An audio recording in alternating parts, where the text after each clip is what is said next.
One of the most important things that you can do as a triathlete or duathlete is preparing your legs for the run. And how do you do that exactly?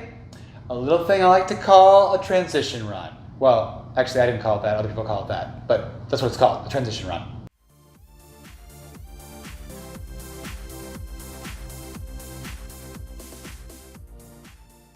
Coach Eric here talking about that heavy, jello-y brick feeling that you have when you get off the bike and you try to run. I still feel like I'm pedaling a bike even though I'm supposed to be running.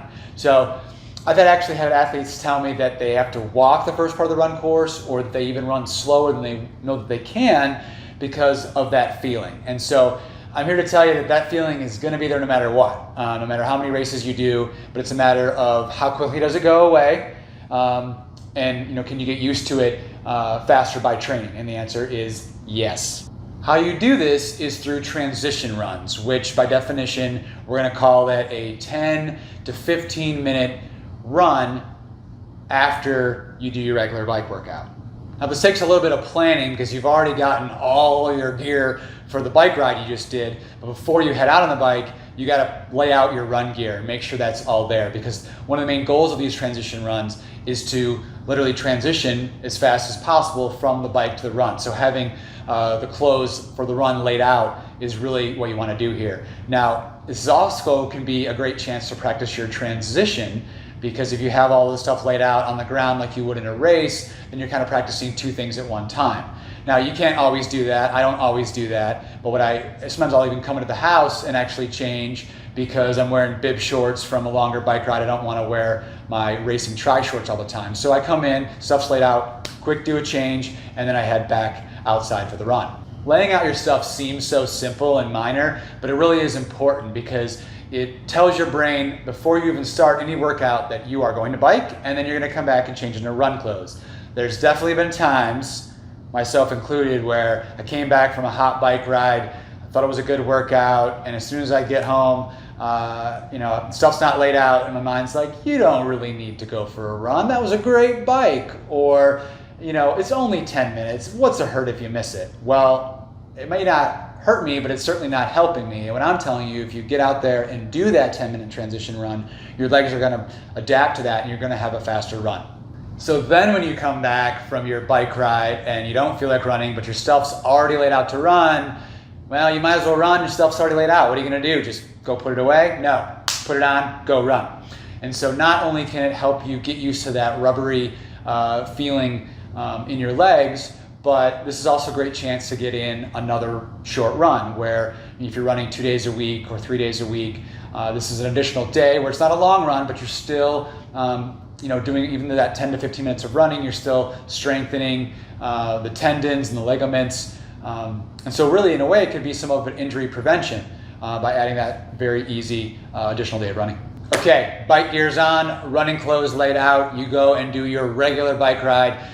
If you haven't done a lot of these, start with just zone 1, zone 2, 30, work up to 60 minutes, come back, quickly change, get into your run stuff, 10 minutes to work up to 15 minutes, and then you've got your workout. The idea is the bike emphasis, so your legs get that rubbery feeling, and then you help adapt to the run without putting that over stress on the run muscles. You can work up to, doing even a couple hours on the bike. There's been some transition runs where I've done, 2 hours, 3 hours, and come back and just done that 10 to 15 minute run. Now, as you're finishing the bike, those last 2 to 5 minutes, start shifting into an easier gear, getting that cadence up higher, get the legs spinning a little bit more, and really you're prepping the body to run as well. And so once you get off the bike, then you start the run and think of short, quick strides. Now, you're not running super fast, so still run at an easy pace, but think of a faster turnover and get your arms involved in it a little bit. And by doing that, spinning on the bike as well as sort of spinning at a slower pace while you're running, when you start, you'll also start to adapt to that rubbery leg feeling as well. Now, everyone's a little bit different, but as you continue running, that feeling starts to subside, and as you practice this multiple times, it should go away quicker and quicker, or at least feel a little bit more normal, and so your brain and body are at least used to it. Even if it's there, when it comes to race time, you'll be used to it, and you'll probably still be able to run quickly, even though you're kind of feeling that jelly feeling, because your body's used to it and you've trained with it.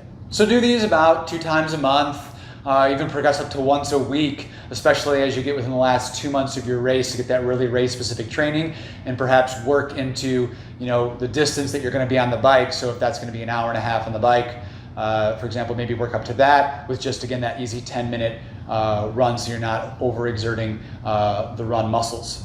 And to get really race specific those last 4 to 6 weeks, know what course you're doing. Try to ride a similar course, whether it's hilly, flat, and then transition to a run that may be on similar terrain as well, if that's going to be more pavement to start, or dirt or grass, or whatever the case may be, but really make it race specific to really hone your body into preparation of what it's going to have to do on race day. Because when that race day comes, not only will your body be thankful that you're used to doing these transition runs, but you're going to have a lot better race and have a lot faster run leg. Okay, summary time. Transition run starts by being on the bike. Those last couple of minutes, you're spinning at a faster cadence. You get off the bike, your clothes are already laid out. Can you tell I didn't lay out my clothes several times? I keep saying that like 20 times. Switching your run clothes, get out for 10 to 15 minutes of an easy run. Think of that fast cadence again, get those legs used to that weird feeling, and that's it. I hope that video was helpful for you. Transition runs seem like such a simple concept, but I know so many people who don't do them, or who skip them, or who don't put an importance on them like I have in the past. But just that extra little bit of running can really prep your legs for a great run, and you'll thank yourself for doing it afterwards. So hit the red subscribe button so you don't miss any future videos to help make you faster in triathlon. And until next week, I'll see you on the trails.